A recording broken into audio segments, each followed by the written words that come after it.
Welcome back to another episode of Mind Shift Podcast. I am your host, Dr. Clint Haycock, your fellow traveler along this road of deconstruction and discovery. This podcast is all about applying critical thinking to such areas as God, the church, and spirituality. And we do this, as I've said many times before, by thinking critically. And that means being exposed to different points of view, other frames of reference that you may or may not be familiar with. And again, today is another example of doing just that. I am joined today in this episode, part 1, with a friend of mine, Dana Stinson. We become friends on Evangelical, and she's also a part of the post-evangelical writers group that I started last year on Facebook, which is something you can join. If you send me a request on Facebook, I will let you into the group. But she's going to be a contributor to our collaborative book project called Into the Wilderness, Life After Evangelicalism.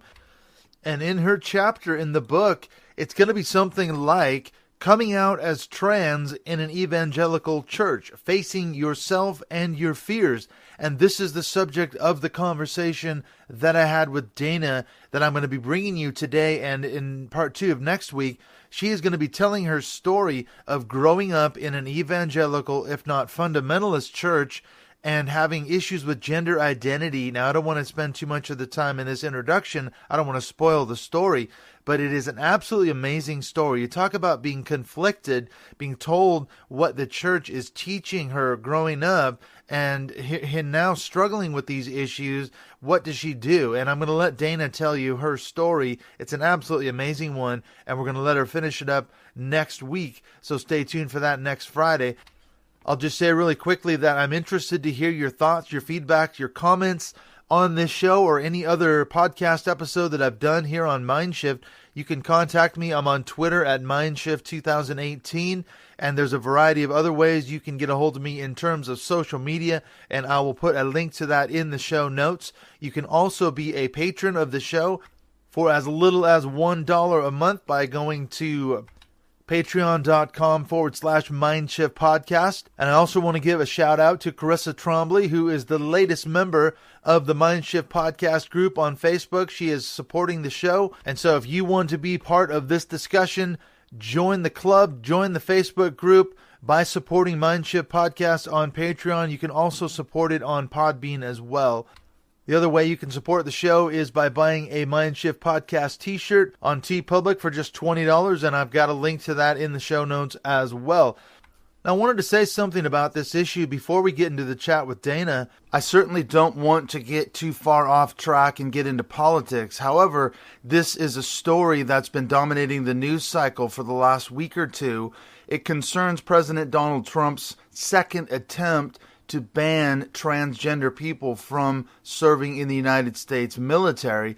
And it just shows up again, I think, how deeply divided American society is. The fact is, it is all too easy to demonize and to vilify another group that we don't know anything about and perhaps are even afraid of. And that's why I think it's really important to bring you chats like this with people like Dana, so if nothing else, you can hear another person's point of view. And to be honest, I don't think that legislation is going to heal some of the deep divides and the rifts within American society. There's too much hatred, there's too much division and polarization, and I fail to see how another attempt at a ban is going to heal that rift. So let's take a look at this for a second. Let's go into this issue of what's going on behind some of these decisions and what does it say about not only Trump's base, but how is that going to solve any problem? How is that going to increase the dialogue between the two sides? Just the other day, I came across a very interesting article on this subject on the Washington Post website by Joshua Matz, and he really speaks to this issue of why is Donald Trump trying to ban transgender troops? What does he have against transgender people? Why is he trying now for a second time to ban trans people from serving in the military? What exactly are some of the driving forces that are motivating him to try and do this for the second time now? Last year, of course, was the first time that he tried it, and what he did was he just tweeted out that he was going to do it, and ended up being shot down in the courts. And you see now, he says that a lot of commentators have noted that the policy, the reasoning behind it, it's riddled with empirical errors, it's riddled with anti-trans stereotypes, it's going against the study that they did in 2016 that recommended that transgender people should be allowed to serve openly in the military. And what's interesting, though, is what Matz points out in his article. On the face of it, Trump's decisions that he tweets out don't seem to make a lot of sense. They're kind of shooting from the hip. He says, quote, "At this step," by which Matz means Trump's tendency to announce major policy decisions via Twitter and catching everyone, including some of his closest advisors, totally off guard. Matz continues, he says, quote, "Trump's animus-laden intentions are clear for all the world to see. He is moved by instinct and prejudice, his own and that of his base, rather than by any credible policy justification. Because many of Trump's orders exist largely to symbolize the inferiority of targeted groups, they have not only caused chaos and confusion, but have also inflicted widespread suffering and cruelty," end quote. What struck me as I was reading through Matz's article was this issue about Trump's base, his desire to appeal to or to pander to his base. And so, according to Matz anyway, and other people have said the same thing, that Trump's decision to ban transgender people from the military is nothing more than a way to appease his base. And then when you walk that back and you think, okay, who are we talking about? Who is this base? Well, we know that a large part of the base that voted for Trump and continues to support Donald Trump are white evangelical Christians, that 81% or so who voted for and continue to support him. And so you'd have to make this connection, wouldn't you? You'd have to think, now wait a minute, a decision like this, or an attempt now the second time to do such a thing, what does this say about a lot of these people in that 81% white evangelical Christian base? It seems, to me at least, pretty clear that in some measure it's got to be motivated by that which his base wants. That's why they voted him into office. That's why they continue to support him. That is why they continue to overlook all of his moral failings, because in the views of many, many Christians in the church today, in the evangelical church culture, they would say, well, Trump is delivering on his promises. This is one of the reasons why they continue to support him. They would say he's taking a tough stand. You see, he's going against the mainstream flow. He's going the opposite way that society is going, because that's the right thing to do. A lot of people, I think, in the evangelical community would quite frankly see trans people like Dana as kind of a perversion, going against the natural order, going against the way God created them to be as male and female. And it is precisely this type of behavior by Trump that causes evangelical Christians who support him to say things like, you see, this is why God put him in office. This is why we needed to elect this man, because he's shaking up the establishment. He's the strong man in the office who's ready to take a tough stand and do the right thing, no matter how unpopular it might prove to be. But the problem, as I see it, is here's the issue. In the evangelical church, when you look at this thing about gender roles, men and women, and the way they read the Bible, the way they interpret the Bible, the way they look at marriage between a man and a woman, and this idea of changing your gender or gender dysphoria or gender identity questions, that's not a question in the minds of many, many Christians, many evangelicals. They would see it as, hey, God created you this way. That's who you are. You're either a man or you are a woman. There's no changing gender. There's no realignment of your gender.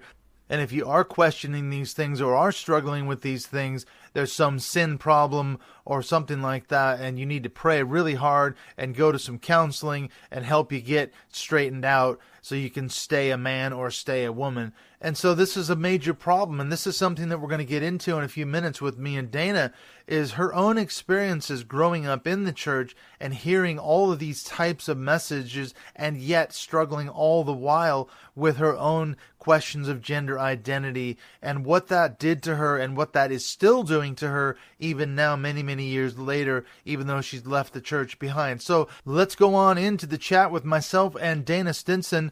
Here then is Coming Out in a Hostile World, Part 1.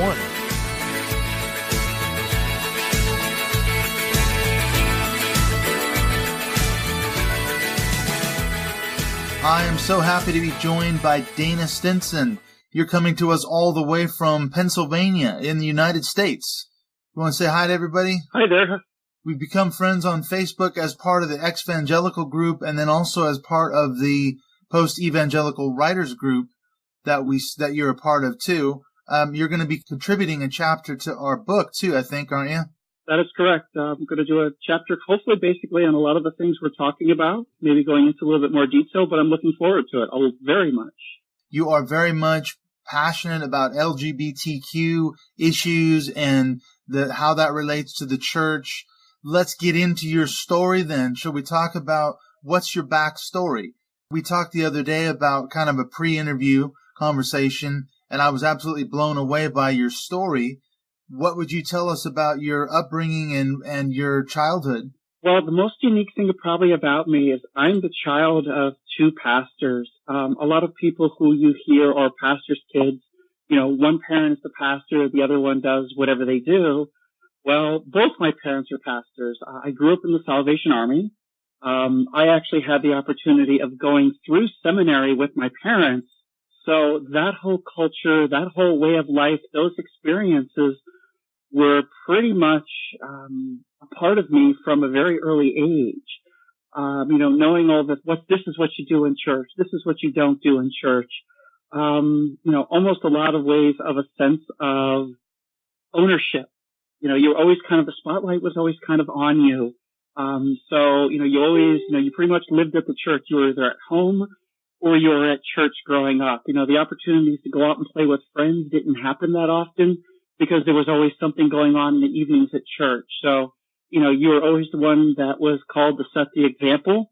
Even early on when I got involved with music, I think I got involved with music probably right around the time that my parents were going to seminary. So I started playing an instrument around 4 or 5 years of age. And as I got older, and some of the places that my parents were, some of their church ministries were at, I was pretty much the music. I was the band. And so you had that being exposed to, kind of being on call all the time. And so as things went on and as I became a teenager, gotten more involved with church and, because of all that my life was church, you kind of felt that there was this calling to be a pastor, or as in the Salvation Army, they would call it, you were called to be an officer because the Salvation Army uses a lot of military terminologies for their church structure and things like that. So, that was me. That was life growing up. I was church. I was music. There wasn't really a lot of anything else. I went to typical public school and there really wasn't, I didn't relate much with a lot of people. I was pretty much picked on all the time. I was always the butt of people's jokes, especially when they knew what my parents did for a living. They would pick on whatever clothes I would wear, but also just picked on me because I was just different. So it was just kind of a unique background as growing up that a lot of people didn't really have. Right. You say you were different as a child. Was it only because your parents were pastors and you were in this Christian bubble all the time? Were there other issues going on as well? Well, there was a lot that kind of stemmed from a part of it. But the other part was more of an internal type of situation where I didn't really feel like I connected with a lot of people, growing up, in the, through the 70s and early 80s. You just kind of saw a lot was going on. I didn't really relate to a lot of the people that I was supposed to relate to. I never felt like I was one of the boys. You'd go out and play. I had like 1 or 2 people in my neighborhood that I was allowed to go out and play with, but there wasn't that sense of connection. All the things that they were into, I wasn't into. All the ways that they carried themselves, I didn't carry myself that way. I knew inside that there was something different about me, but you didn't know what it was. It wasn't something that you could address like you're able to today. So there was just that sense of feeling like you were the proverbial square peg in a round hole, just left me feeling so isolated from so many of the people that I grew up with. Right. So you feel isolated not only because your parents are involved in church and you are heavily involved in church, but you somehow didn't seem to fit in with your peers. Would you say this was something related to gender identity early on? How would you describe it? If we looked at it today, yes, that's exactly what we could call it. But, when you're talking about when you're 5 or 6 years of age, these things are a totally foreign concept where you don't really have a definitive word to wrap around it. You just knew that you didn't belong. A lot of kids have imaginations. I have a 5-year-old right now who loves to imagine, loves to play. For me as a 5 or 6-year-old, I would actually invent little machines in my mind where I can turn myself into a girl and I can live the rest of my life. All the typical boy things that were going on, I just didn't feel like it was a part of me.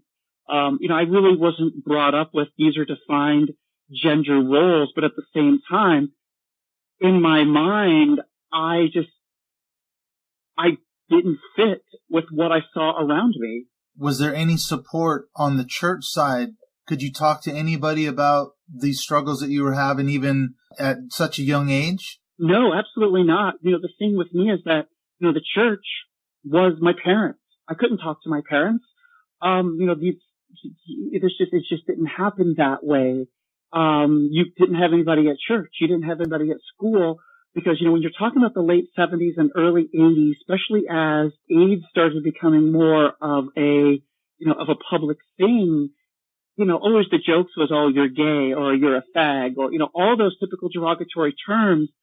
So, there wouldn't be any way to be able to put the pieces together. But there was nobody at that point in my own life that I could talk to even say how I'm feeling. So not only wasn't I not able to kind of put a label to it, I wasn't able to seek anybody out to help me fully understand what was going on. So what was your coping mechanism back then, being that young? You can't talk to your parents. You obviously, there was no support in terms of society like there might be today for someone struggling with gender identity. What did you do? What was your coping strategy, or did you have one? I think my coping strategy was to dive into church culture. When there was, through music, through leadership, when there's any leadership program that was going on via the Salvation Army, I was there. When there were, bands and brass bands and things like that, that's who I was. As an early teen, I accelerated very quickly, in music. Being allowed to join into different brass bands, going into what the Salvation Army would have, like little teen type of training classes for people who felt the call to be a pastor, or in certain music camps where there were leadership programs for people who might become, band masters or other stuff like that. So for me, it was pretty much dive head into this church culture. Yet at the same time, there was still this disconnected feeling that just kind of loomed over me. So music became your only outlet. Is that what you're saying? The only way you could process stuff, you could deal with things, was to dive into the church music scene. You were telling me the other day that you played in brass bands and you toured all over, in Europe and the UK. So you've had a lot of experience playing in bands, and you've been all around the world. So it's a great experience on one level. I think that's pretty much a way to put it. I had just reconnected with someone over the last 30 years, and this person said to me, didn't realize some of the things that I struggled with growing up. And they said, at a young age, you were so advanced when it came to music. A lot of people just didn't know what to do. So at the age of, how old was I? I was 15. I got to go to Jamaica with one youth band that I was in. By 17, I got to go to Argentina with another brass band that I was a part of with the Salvation Army. And when I was 19, I auditioned for one of the top brass bands in the Salvation Army world. I was accepted. And so, that was one of my life goals. And by 20, another one of my life goals was I wanted to go to the UK. So here I am at 20 years of age, getting to play on stage at the Royal Albert Hall or getting to do a recording at the BBC studios. So that's what my life was. But all during this time, I struggled with my gender identity. But you're starting to see a little bit more of, people would, call them little transvestites and stuff like that and whatever. I always knew that, that was wrong and that was that and that was always that sense. But yet I found myself kind of being pulled to that. And then the guilt and the shame would kick in and I'd snap myself back. I'd kind of bury my head more into music and to church and to everything. And it would kind of placate things for a short period of time. Did you feel any sense of being conflicted in the sense that what was the church's teaching on gender identity and, male, female, marriage roles, that kind of thing? Did you feel that there was a sense that this is against the Bible? These feelings that you're having, you have to suppress them. How did you cope with that as well? There's a theological, biblical side to this whole story as well, isn't there? Yeah, there is. And the thing that was kind of taught growing up where, you were to be a good Christian boy, you were to marry a good Christian girl, you didn't want to stray off the path. And as you're seeing more in the news about, those that were coming out as gay and those were coming out as lesbian. So you really didn't know much about gender identity because everything was always labeled into, under that whole sexual umbrella. The purity culture was really starting to get its roots. And so there was that guilt. And I struggled with my identity. I struggled with my sexuality. And there was just this overwhelming sense of guilt, especially by my mother. But it was just pretty much drilled in your head. And I was convinced, even through my early 20s, that I was going to be a pastor. And so that all I really focused on was finding somebody who had those same life goals.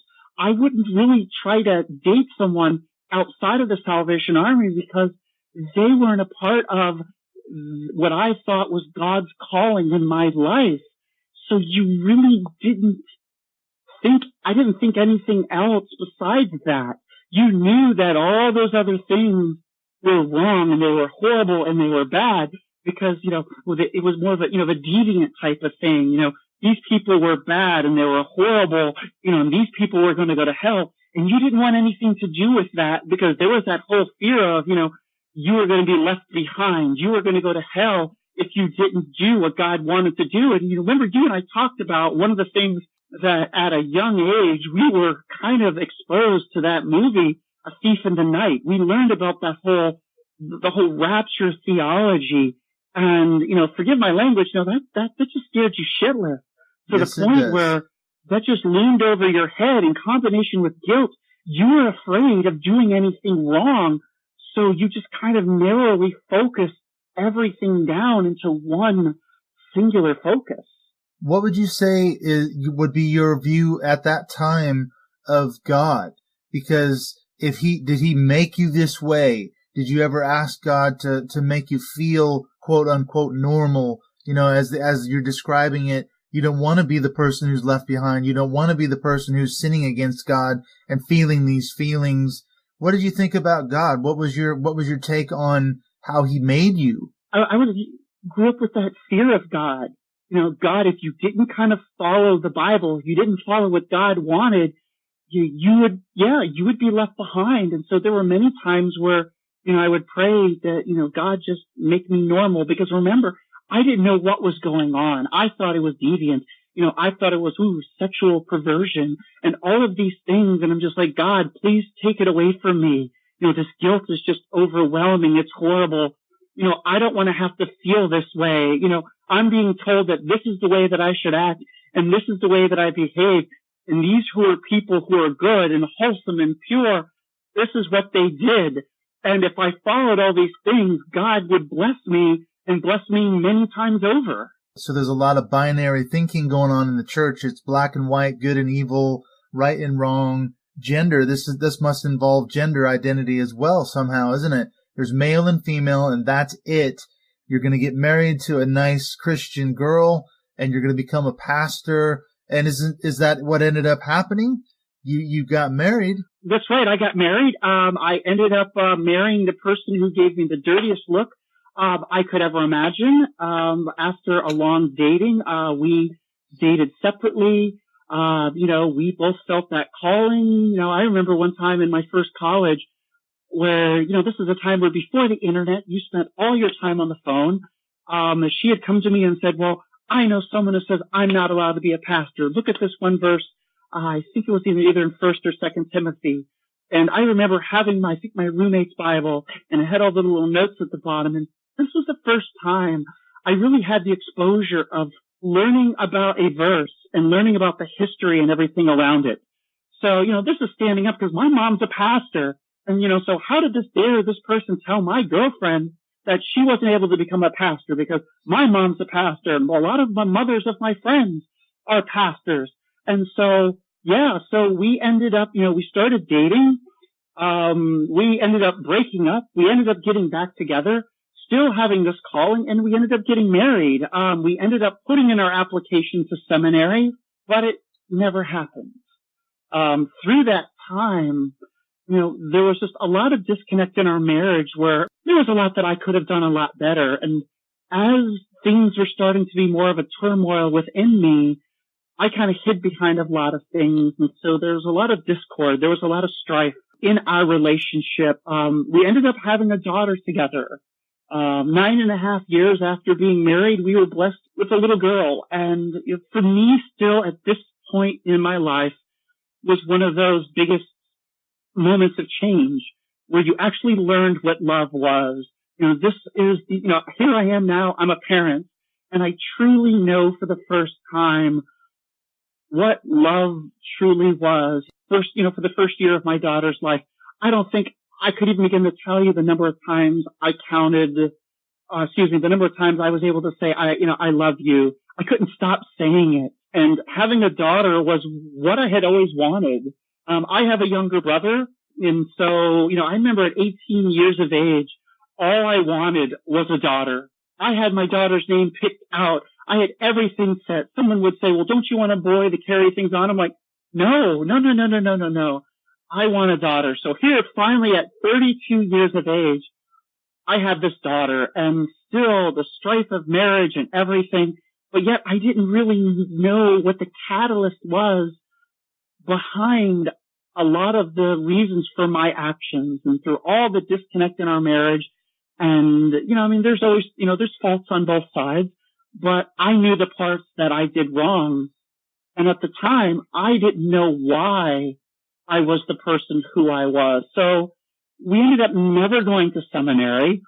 About 2 years after our daughter was born, I'm the one who left the marriage. But yet this entire time, I'm sitting there going, God, why is this happening? Why am I going through this? Why am I being subjected to this? Still feeling that sense of overwhelming guilt. That shame and guilt that's coming from all the background, being in church, having parents that are pastors. But yet all this time you were heavily involved in your church, weren't you? You were involved in leadership of some capacity. I've always been involved in leadership in the church. My former spouse and I left the Salvation Army in 1998, 1999, and we took a little time off from church. We finally started going back to some type of church probably around 2003, and it was weird just sitting there and not doing anything.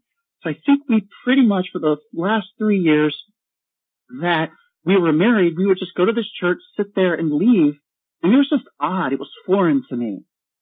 Yeah, you've always been in leadership. Never being involved, never doing anything.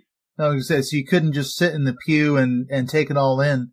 So at what point did you get involved in church leadership? Well, like I said, as a child growing up, I was the band. I was always the one getting up there and doing various different things. I remember, some of the open air meetings that the Salvation Army would do, getting up and sharing my testimony or doing this or doing that.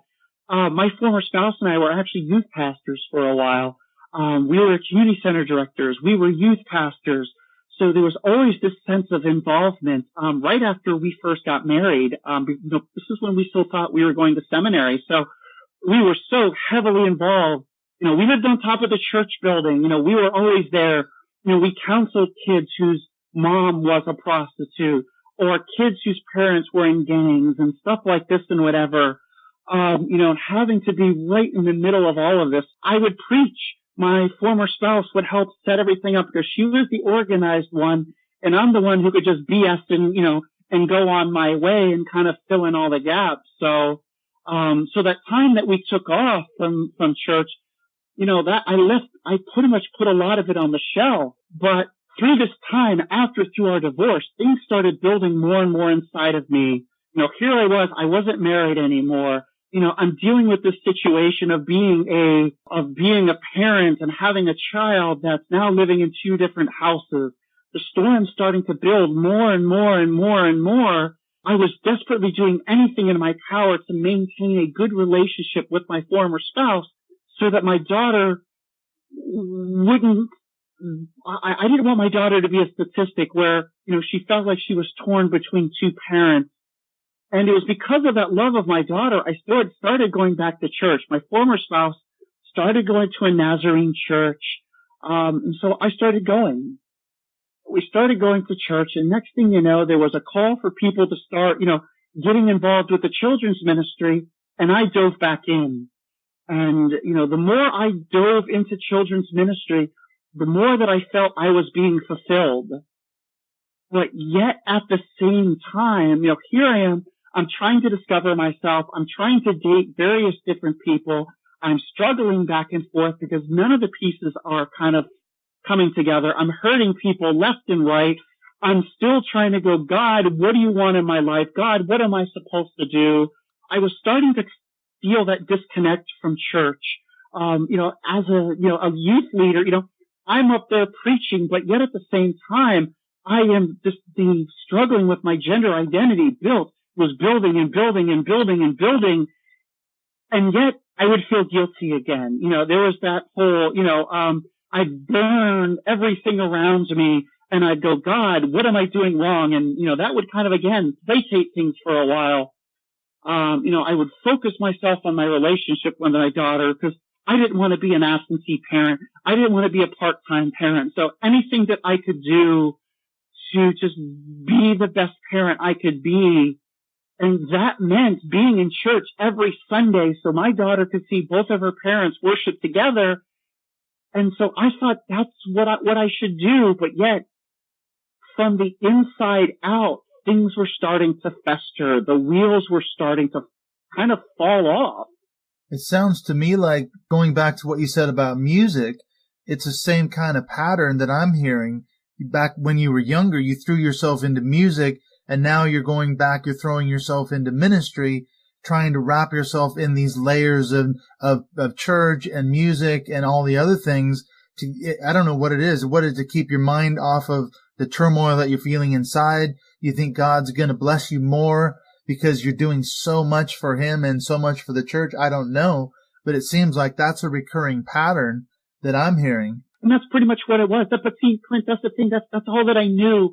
All that I knew was church. I mean, I had started building relationships with people. I had some friends who wanted nothing to do with church. I was the hardcore, steadfast Republican conservative, and these were the liberal Democrat. People were, growing up, you didn't associate with that people. Even years before that, I went to a conservative evangelical Christian college. I had taken a year off when I played in that band in New York. I went to a conservative evangelical Christian college where, this was during the Clinton-Gore 1992 campaign. And this was the first time I really started experiencing how mean-spirited certain evangelical people could be. You thought anybody who was a Democrat was evil and vile. These were the ages of Rush Limbaugh and all of this stuff and whatever. And I dove head on into it. And why some of the people who are still friends with me today still are, I have no idea. And this is where the early 90s, and this is where, these people are gay. But yet, for a while, Clint, I actually thought I was. But, that was, no. You didn't think that. You didn't feel that. But yet these things were starting to happen. And at the time, you didn't understand the differences between sexual identity and gender identity. So I'm like, but I'm not gay. I can't see myself in this point. But in the back of my mind, I related more to what women did. I connected more with this. As I started realizing these things, I started slowly in a roundabout way putting these pieces together. But here's this evangelical Christian college, again, that kind of threw everything at you. You had to go to chapel every day. You wanted to be a missionary. And at the time, that's when I kind of started rebelling. I didn't want anything to do with chapel. I despised praise and worship music. I worked at the college radio station where I'd sign in for chapel, go hide up in the radio station, and make mixtapes all day long. I had a radio station program director who believed in playing mainstream music as much as Christian music. So I started getting influence in music, but more into, different bands and stuff like that who weren't typically Christian. And I was finding for the first time in my life, there was a little glimmer of life outside of the church, because up until then, all I really listened to was, I listened to the typical Christian music. I started listening to bands that weren't the typical bands in Christian music, so I was kind of holding on to that, but I was starting to slowly learn that there was life outside of church, but there was still like a hard firewall between that and between what church was. But the rebellion started to grow. It took that evangelical Christian college to start planting the seeds of, is this really what I should be doing? But yet I still thought I should be a pastor. Yes, and of course, I still thought that that's exactly what God's calling was in my life. Yeah, I was going to say, of course, that was not the aim of the Christian college. They weren't trying to help you deconstruct your faith. I'm sure they would have been appalled to hear that you were actually going down this road of questioning everything. So what happened then? You got married, you were in this church, you got divorced, and then you kind of came back to try to, I don't know, not necessarily patch things up with your spouse, but to kind of keep the family dynamic together. But what ended up happening, because that was obviously not this rosy picture of you being a youth pastor and a preacher and everything else. What ended up happening there? Did it end well or what? No, it actually didn't. So what happened was probably in 2011, I knew that my former spouse was going to remarry. And in the time between divorce and this, I had dated several people. I dated people behind people's backs, and I was the prototypical jerk.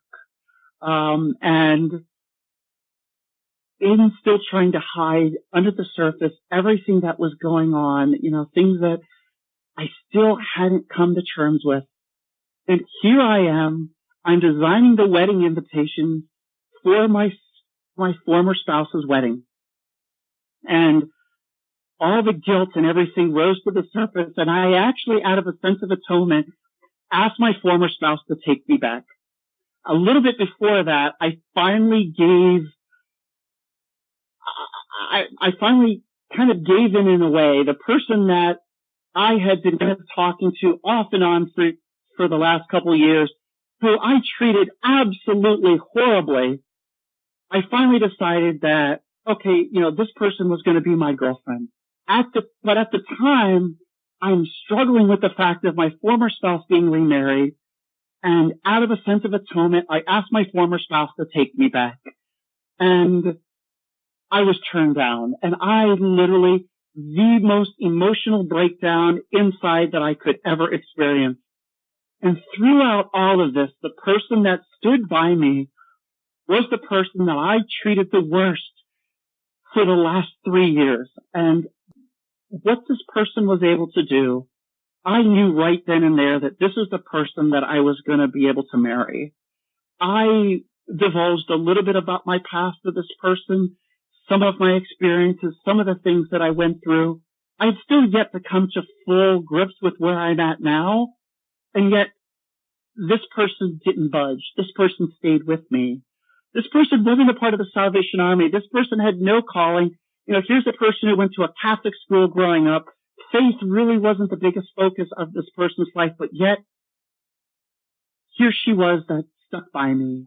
I knew right then and there to be married. But the funny thing out of all of this was one of the reasons why I didn't want to marry this person. We were both very sports-minded. And if those who know about sports, we are both big hockey fans. And in the hockey world, if you're a Pittsburgh Penguins fan, you want nothing to do with someone who is a huge Philadelphia Flyers fan. And that's what pretty much happened. I, as the diehard Pittsburgh Penguins fan, ended up marrying a Flyers fan. It's kind of back in the biblical days of a Jew marrying a Gentile, but yet it happened. And throughout all of this, I found someone who loved me for who at the time who I thought I was. So we ended up getting married, and we ended up having, my dad was remarried and having another child. But still, under the surface, things started building kind of a little bit more and more. But it was just kind of funny as here's someone who actually agreed to marry me, but yet this was a person that I never gave the time of day. So it's just kind of funny how things just happen. Yeah, so you get married for a second time, you have a second child. Now, are you getting back involved in the church at this point? What was your status with the church? How was that going? This was that church that I had gone back to, the Nazarene church. Oh, right. My spouse started going. I was still involved in youth ministry. And then at one point we had a falling out with the pastor. So here we are. Now, at this still time, I was still going, here's my former spouse, her spouse, my daughter, my former spouse's husband's stepson. It would come occasion. So, here is my spouse. So you'd have my spouse, my daughter, myself, my daughter, my former spouse, her husband, and her son on occasion. We literally moved from one Nazarene church to another. Wow. Must have been awkward. As we move from one church to another, again, there's that call of ministry. I don't know if pastors can smell it on people. They knew that I was a former pastor's kid. They knew I grew up in the Salvation Army. So I immediately got plugged in. Here's the odd thing. As much as I despise church worship music, I found a way around it. I actually played in the band. So here I was playing in the band every Sunday. I'm eventually starting to teach the older teams, but yet, the rebel in me started growing more and more and more. I wasn't the typical church culture. If I could really label it, I lived a fractured life. Throughout, the years leading up to that, there wasn't a single person in my life who knew everything about me. One person knew one thing, another person knew another. I could go off with a group of friends who wanted nothing to do with church and flourish with them. I could go off into the church culture world and plug in with that, but yet I didn't plug in with that. There was, not many people who were able to put all the pieces together. So I'm involved in church, I'm involved in teaching the kids. I'm playing in the band, I'm still there. Here we go, these two blended, all these two different blended families coming together, doing all this stuff, everything together. But the inside of me started building more and more. Right around the time I was married, something snapped in my head where I finally came to terms with saying there's something about me. I don't know what it was, but whatever it is, I will accept it. But still I had no idea. So again, dive into church, dive into music, do all of this, teach the kids. And eventually I was asked even to be on the church board because again, that's what they wanted me to do. So I'm on the church board. I'm teaching the kids. I'm in the band. I'm leading all the different Christmas music and stuff that was going on. I'm preaching. I'm doing solos in the church. I'm doing all of this stuff. Everything about me. That's all I was. But yet people in church knew me as this big rebel. If everyone would go left, I'd go right. Still at the time, I thought it was that diehard Republican conservative, President Obama was the Antichrist and, anything that was the Clinton related, that was bad. And your Fox News watching and all of this, but yet the veneer started to peel off bit and bit, but I really didn't know what was kind of under the surface of all of it. So you're living with all these different cognitive dissonances, really, and trying to keep it all together. It sounds like to me, you've got all, like you say, this fractured personality. Which person are you? This is the question, isn't it? Are you this Republican, Clinton loving or Clinton hating person, or are you this rebel? What are you? This is the question, isn't it? And how does the church factor into all this? You're plugging all this effort and energy into ministry, but what ended up happening? Because I know there's a whole story here with what happened at this church that you were such a massive part of. You're absolutely right. I was a massive part of this. Everybody at church kind of knew me as, the odd person. I'd be the one, here I am on the platform every Sunday in the band, and it was my personal mission to kind of irritate one of the older gentlemen in the church by what different t-shirts I would wear. I'd wear a Ben & Jerry's ice cream t-shirt that said, I love the spoon, or during Christmas time, I would find every ugly sweater imaginable. I even wore, my wife had actually forbid me from buying this certain Christmas sweater. And I'm like, well, you're not doing that to me. I will find a way to raise the money. Because my wife told me no to buy this sweater, I ended up raising $1,000. And here it is, the Sunday before Christmas, my pastor calling me up saying, you raised all this money for these needy people. Why? And I says, because my wife told me no. So yet I was kind of labeled as that rebel, but yet kind of in a controlled manner. But yet through all of this, late in 2014, my oldest daughter started having some issues. And here's the person that, this is my oldest daughter's my world. And all these things that were happening with her, and communicating with her mother and everything that started happening, it caused me to really start to analyze what could it be that could cause this much pain and hurt in my daughter's life. And as much as I loved her, I wanted to have an answer. And for the first time, here was this voice in the back of my head saying, you do realize there's one thing you have yet to come to grips with. But I didn't really understand what it was, because at the time, there was the guilt and, things were starting to build, and there was I'm not, one of these sexual deviants, I'm married and I have all these responsibilities. But yet and I label it as God telling me, at the time I thought this was what God was saying. You need to focus on this. And I started digging into what it was. And for the first time in my research, I learned there was a difference between sexual identity and gender identity. So what is the difference? Because we talked about this the other day, gender dysphoria and sexual identity versus just a person's gender. Can you unpack what you discovered in this process? Right. I'm going to come simply to that. We'll talk about the sexual identity and the gender identity. Sexual identity is who you love. And, the kind of the weird way of saying, sexual identity is, who you love or who you go to bed with. Gender identity is who you are, who you wake up as the next morning. The minute I learned that there was a distinct line between the two, for the first time allowed me to dig into this whole area of gender identity. I sat there and started for the first time looking back through my childhood, looking back through everything that had happened in my life, and I started putting the pieces together.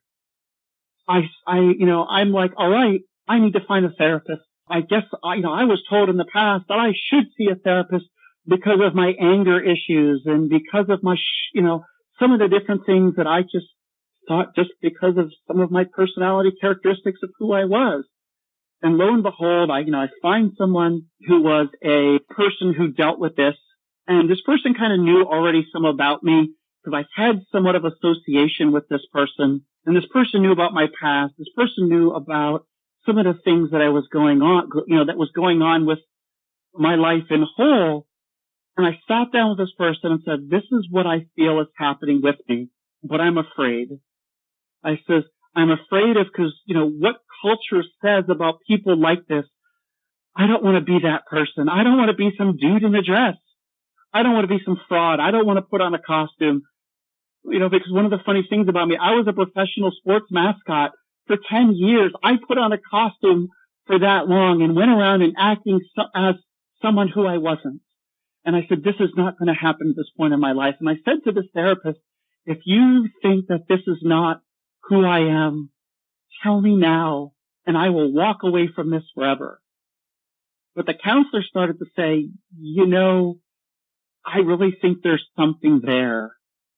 So, here I am, I'm a parent, I'm married, I'm in the church, I've had a beard for 21 years, for crying out loud. What do I start to do? How do I start to put the pieces together? And so really without anybody knowing, I started to come with this game plan. And you mentioned kind of gender dysphoria, and I started to understand a little bit more about that. I finally felt why I never felt comfortable in my skin, but yet I didn't really fully understand what gender dysphoria was, and that was coming. Or I was just finally dealing with the issues of why I felt a certain way all my life. It's not because, I just felt this way and this was popular and this was cool. It's just these were these nagging things that were affecting me and having an impact in my life off and on through the years. I would bury it, it would come back. I would bury it, it would come back. And now I finally have an idea of what it was. But the problem is that I didn't know really what to do with it. But at least now, talking to this therapist, you're starting to get some language around how to describe the person that you really believe that you are. It sounds like to me, this is a potentially huge breakthrough, wasn't it? Going to see this therapist, or even admitting that you might need to see a therapist to talk about, these are symptoms that are coming out, your anger and some of the other things, but they're just symptoms of something that's much, much deeper, isn't it? Absolutely. And so at the same time, starting to see this therapist, I needed to start to formulate a plan. But the first thing in my plan was, through the couple years before that, there were some things that were going on that I'm not really going to divulge much into. But as things started to take shape, the thing I had to deal with the most is that the first thing that needed to happen was this beard needed to come off. This beard was and I didn't realize it at the time, but this beard was my security blanket. I had friends for years that were trying to get me to shave my beard, and I never would. Because why? Because I grew up having everybody tell me, you look like your mother. And God damn it, I wasn't going to let that happen. So to be just like my dad, I started growing a beard. But now I got to the point where, this couldn't go on any longer. The beard had to come off then. Yeah, the beard pretty much had to come off. So I had to come up with a game plan. So, here's my oldest daughter.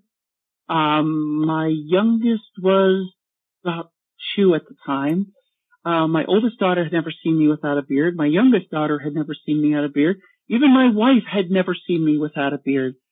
So we did our church thing that morning. I'm getting ready to go away, far away from home for a week. So I decided this is what I was going to do.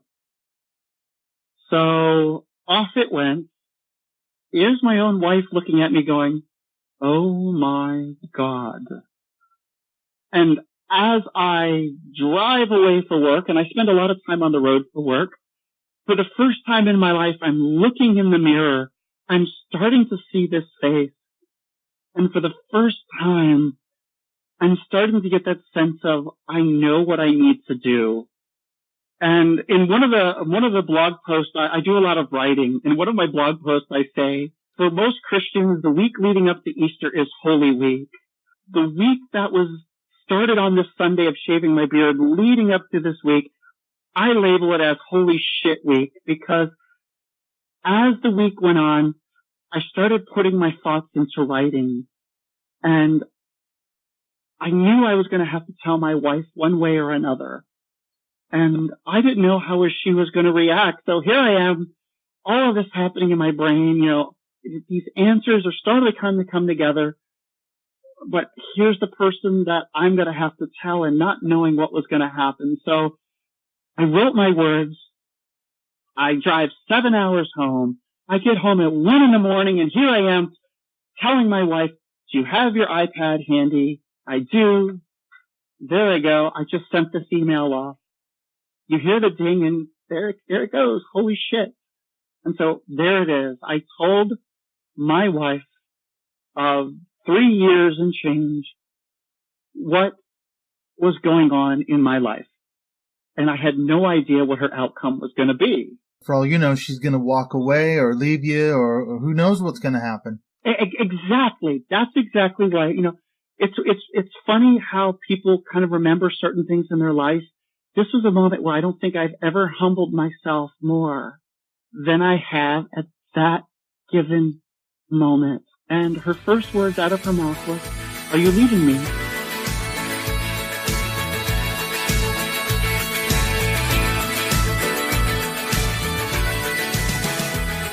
Now, I admit that is just cruel, but I am going to leave you right here. I'm going to leave you hanging for another week. You're going to have to come back next Friday to find out what happened next. And I do promise you that next week you're going to hear the resolution of that very difficult conversation. I can't even imagine the vulnerability that Dana must have been feeling at that time, thinking her partner was going to up and leave her.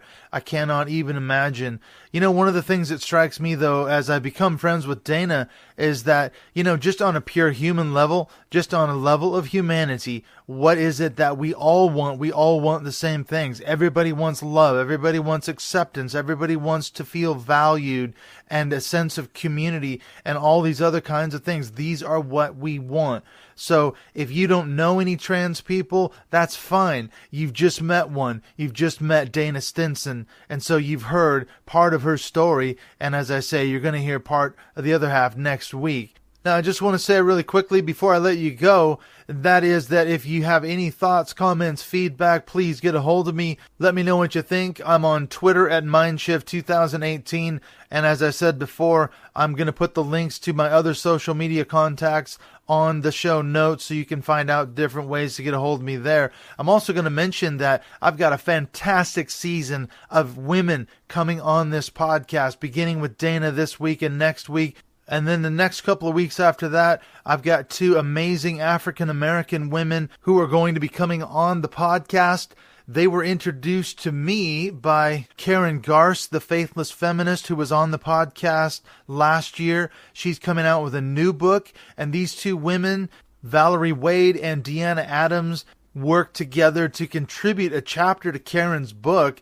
And I've done the podcast recordings with both of them, and it is fantastic. You are not going to want to miss these women's perspectives. And then following that, we're going to bring Karen Garst back in, and she's going to be talking about the whole book and what it's all about. So you're not going to want to miss the interview with Karen Garst, the faithless feminist. So I've got some fantastic interviews lined up over the next couple of months with some absolutely amazing women, which you are not going to want to miss. It's time to give some women some voices on this show. I don't know why, but we've had tons of men on this podcast. So we're going to hear from some women over the next couple of months, and I'm really looking forward to hearing what these different women have got to bring to the table. So keep in touch with me.